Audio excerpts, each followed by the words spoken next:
You are standing on the pavement outside Buckingham Palace and you're doing what everyone does.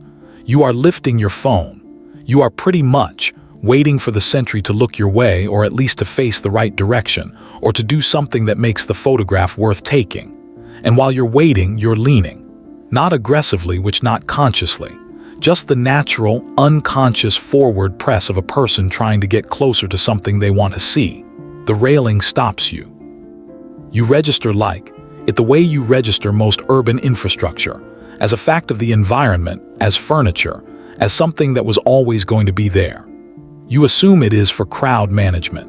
You assume it is for your safety, or perhaps the safety of the soldier, or perhaps simply the result of some post-millennium risk assessment conducted by someone in a council office who had never worn a bearskin and had very strong feelings about public liability.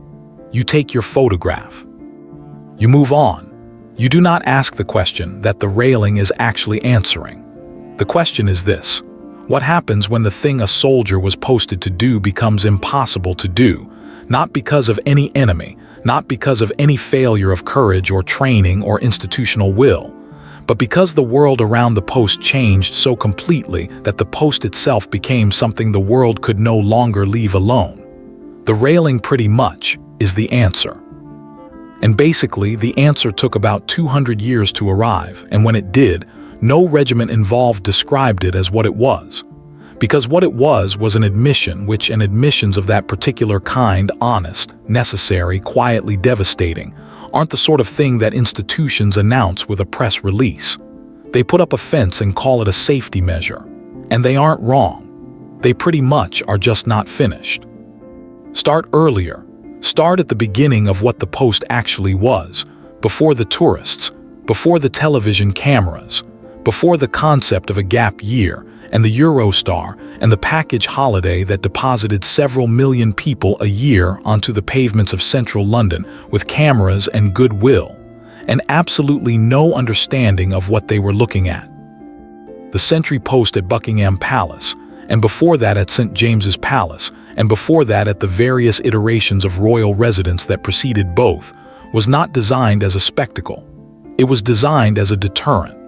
The logic was simple, ancient, and required no explanation to anyone alive at the time it was established.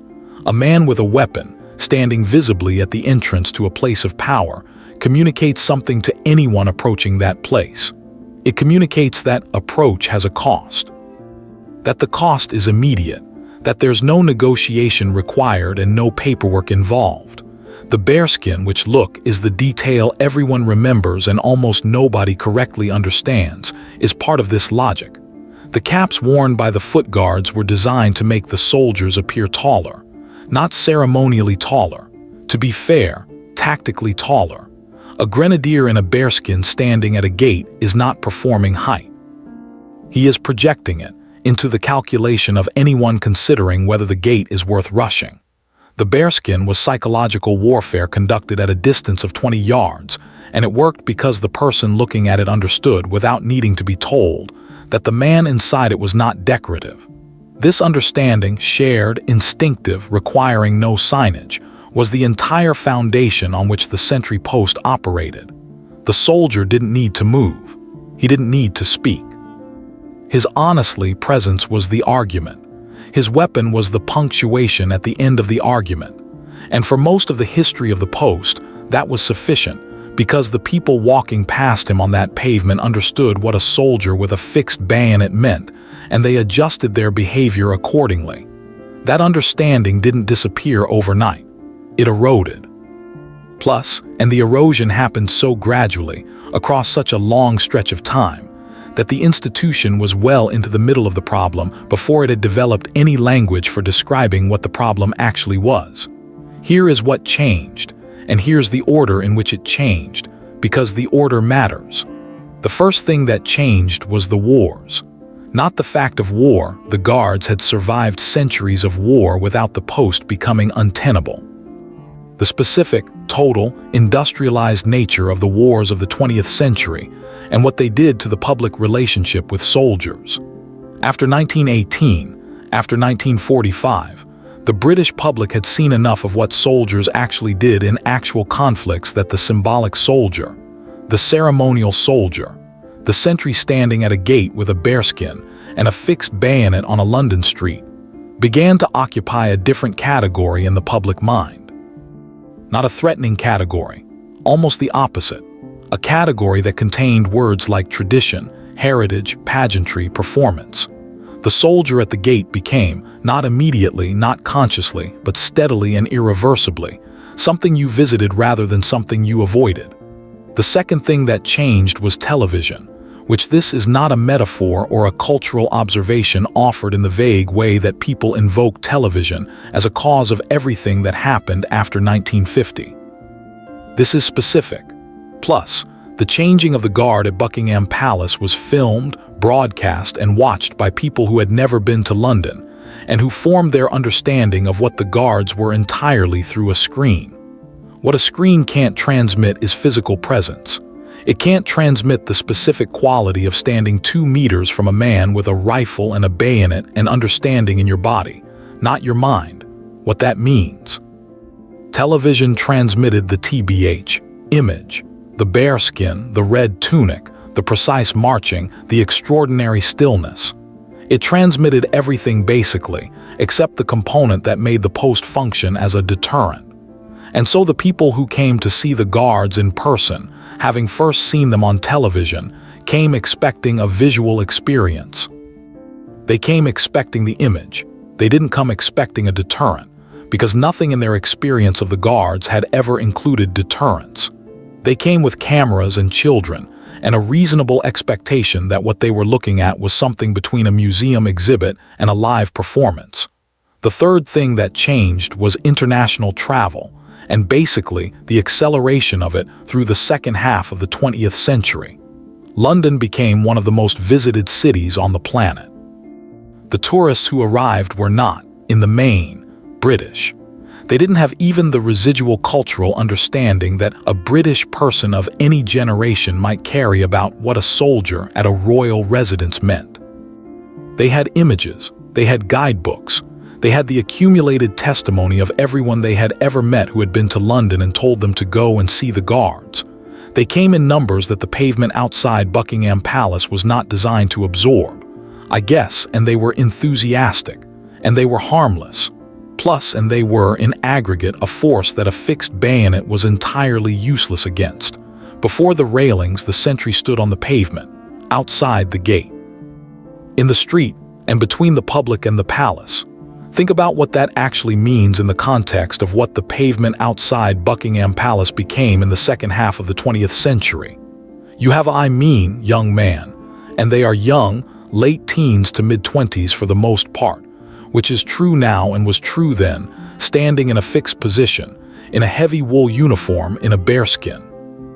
That adds considerable height and considerable weight, holding a rifle at a precise angle, under orders to remain still and to respond to provocations in a carefully prescribed and extremely limited number of ways. And you've, pressing toward him from every direction, several thousand people who have come specifically to see him, and who have brought their cameras and their children and their absolute certainty that what they are looking at is a tourist attraction. The incidents that followed were not in the main malicious. This is important to understand because malice would have been easier to deal with. Malice has protocols. Malice can be addressed through the existing framework of military response and civilian law enforcement without requiring the institution to examine any of its own assumptions. What the guards faced was not malice. It was affection, relentless, well-meaning, completely destabilizing affection. Tourists touched the sentries.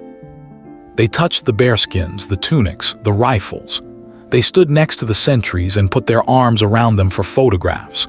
They brought children who were lifted up by parents to touch the bearskin because the parent thought it would make a wonderful photograph and didn't think, or didn't know, or couldn't have been expected to know that what they were doing was reaching into the operating space of a posted military sentry and treating it as a petting zoo. They wept on them, occasionally. People in moments of personal emotion, standing in front of a motionless figure in a ceremonial uniform, experiencing something private and overwhelming, wept and reached for the nearest solid object, which was sometimes the sentry. They kissed them. They proposed to them. They whispered things to them. They conducted on, like, the surface of the centuries enforced stillness, an entire range of human behaviors that had nothing to do with any military protocol ever written. The soldiers held their position. This is the part that requires emphasis, because it is the part that is easiest to glide past and the part that actually tells you something true. They held their position. They didn't break. They stood in the street outside Buckingham Palace in every variety of British weather that the description British weather implies, while the human tide pressed around them, and they maintained the stillness and the bearing that the post required. What this look cost them is not something that appears in any official regimental history, because official regimental histories aren't written in the register of psychological toll. But the training adapted, which over the decades, the preparation for sentry duty expanded to include something that had no precedent in any earlier version of military training. The specific, deliberate, systematic preparation of a soldier for the experience of being treated as an object while remaining required to behave as a soldier. They were trained in practical terms for what to do when someone touched them, when someone screamed in their face, when someone placed a child on their rifle, when someone attempted to make them laugh or break their composure through increasingly inventive methods. The training was thorough. The soldiers who went through it emerged from it with a capability that no military manual had ever thought to specify: the ability to be publicly humiliated with grace, repeatedly, on a schedule, without any mechanism for response. This is a form of courage. It doesn't appear on any citation. It has never been formally acknowledged as such by any institution involved. But ask anyone who has done it, and they'll tell you, in the understated way that people describe things that cost them something real, that the hardest part of the job was not the weather, not the weight of the uniform, not the hours of standing still. The hardest part was the surrender of the thing that the uniform was supposed to project. The post was designed to be a deterrent. They were trained to be a deterrent. And every day on that pavement, they were required to stand inside the symbol of deterrence while the world demonstrated, in the most cheerful and innocent way possible, that the deterrence was gone. There's a moment in the life of any institution when it's to choose between two kinds of dishonesty. The first kind is the dishonesty of pretending that nothing has changed, of maintaining the form while the substance has quietly evacuated, of standing a young soldier on a pavement in a uniform designed to project lethal authority and asking him to project it at a crowd of Danish tourists who want to photograph their daughter next to his bearskin and couldn't, even in principle, be deterred by him. The second kind is the dishonesty of calling the necessary adaptation something other than what it is, of saying crowd management, safety measure, modernization, when what you mean is, the thing we were doing is no longer working in the way it was designed to work. We honestly need to change it, and we would rather not say that aloud because saying it aloud requires us to admit that the world defeated us in a way that no battlefield ever did. The British Army and the Household Division specifically chose the second kind. This is not a criticism. It is a description of how institutions behave, almost universally, when they are required to adapt to something that has no enemy, no opposing general, no formal terms of engagement. You do not write a history of how you were overcome by enthusiasm. You issue a statement about visitor safety, and you install the railing and you get on with it. The railings went up in stages, at different points around the palace and its approaches, across a period of decades rather than in a single decisive moment.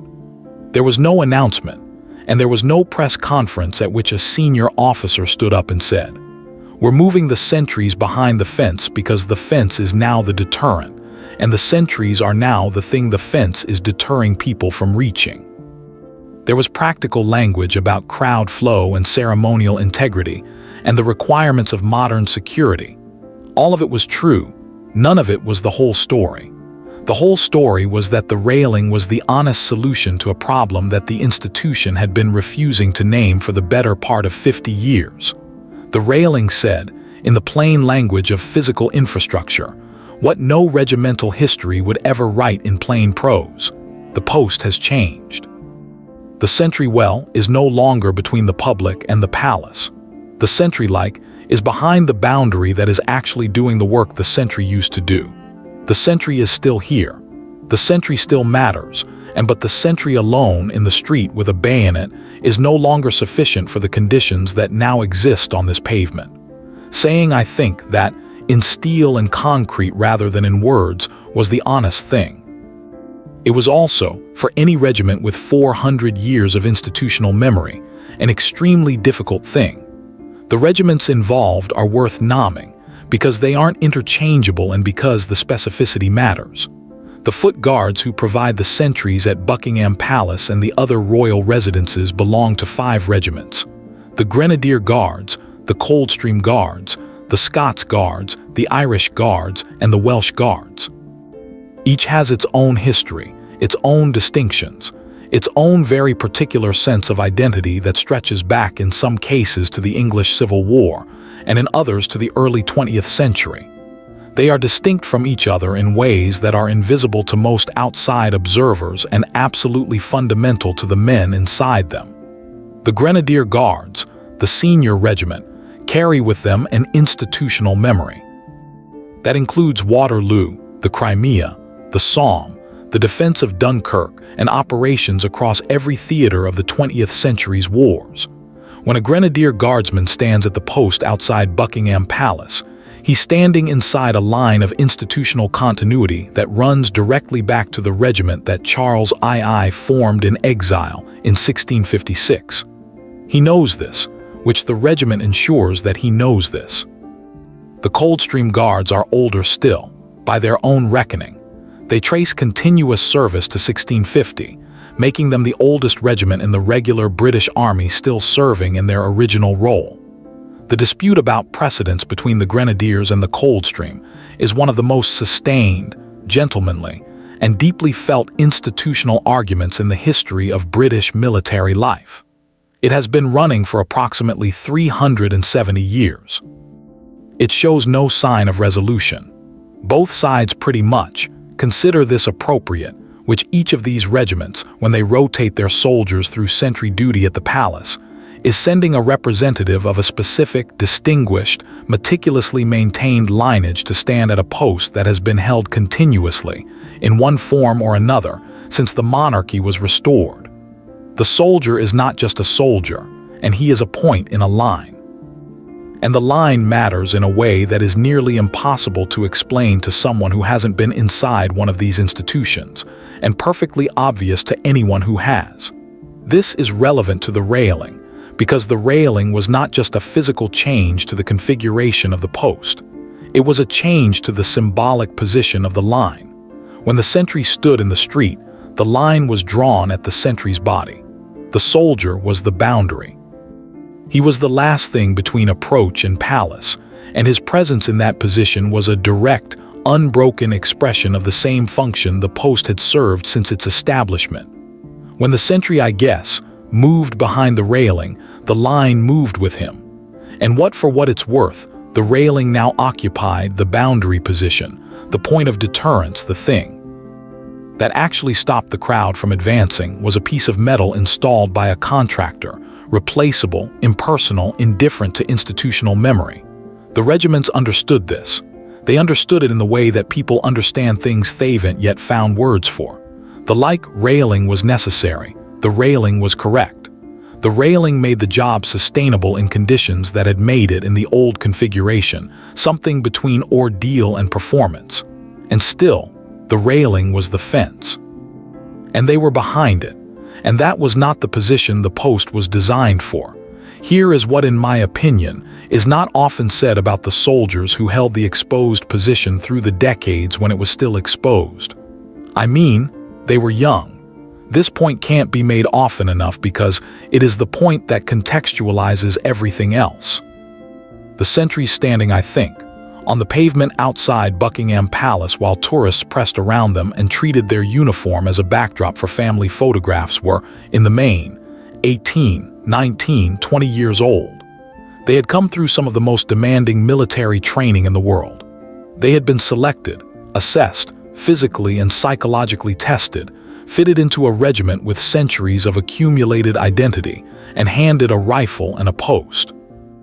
And then they stood on the pavement and the tourist arrived, and the tourist's child reached for the bearskin, and the soldier had to make in real time the calculation that his training had prepared him for, that no training can fully prepare a person for, the calculation of how to remain, completely and without visible effort, a symbol of something serious while being treated as something that is not serious at all. Sort of, the regiment watched. Plus, the regiment tracked the performance of its soldiers at the post with the same attention it brought to any other operational environment. The rotation schedule, the relief of sentries at specified intervals, the oversight by the non-commissioned officers responsible for the post, the debriefing of soldiers after duty, was not purely ceremonial administration. It was welfare management, though no one in any official document was using that language at the time. They could see what the job was doing.